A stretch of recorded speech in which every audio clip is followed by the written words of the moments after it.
இந்த நேரத்துல எனக்கு தெரிஞ்ச வார்த்தைகளை சொல்லி நான் உங்களுக்கு நன்றி சொல்லி இருக்கிறேன். எனக்கு தெரிஞ்ச பாடலை நான் பாடி இருக்கிறேன். இப்போ உம்முடைய கரம் என்னை தொடணும், உம்முடைய கரம் என்னை தொடணும் என்று சொல்லி மாத்திரம் நீங்க நான் பண்ணுங்க. ஏசப்பாடத்தை சோம் பண்ணுங்க பார்க்கலாம்.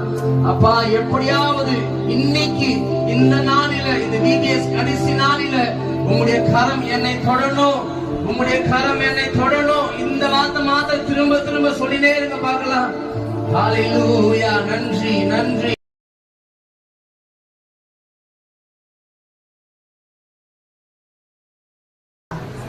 விளையாடும் போது இவ நிறைய பேர் இருக்கும்போது அவங்கவுங்க ஃப்ரெண்ட்ஸ் குடிச்சிட்டாங்க.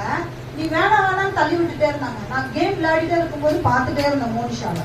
அவன் எல்லாருக்கிட்டையும் ஓடி போய் கட்டி கட்டி பிடிச்சிக்கிறான். ஆனாலும் எல்லாருமே அவளை தள்ளி தள்ளி விட்டுட்டே இருக்காங்க.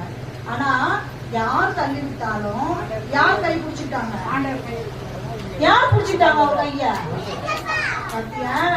நீங்க எல்லாரும் உன்னை விட்டு போனாலும் ஏசப்பாவும் கூடவே இருப்பாருன்னு சொல்லி மோனிஷாவுடைய கைய புடிச்சிட்டு சொன்ன மாதிரி நம்ம கைய புடிச்சிட்டு சொல்லணும்னா நீ என்ன பண்ணணும்?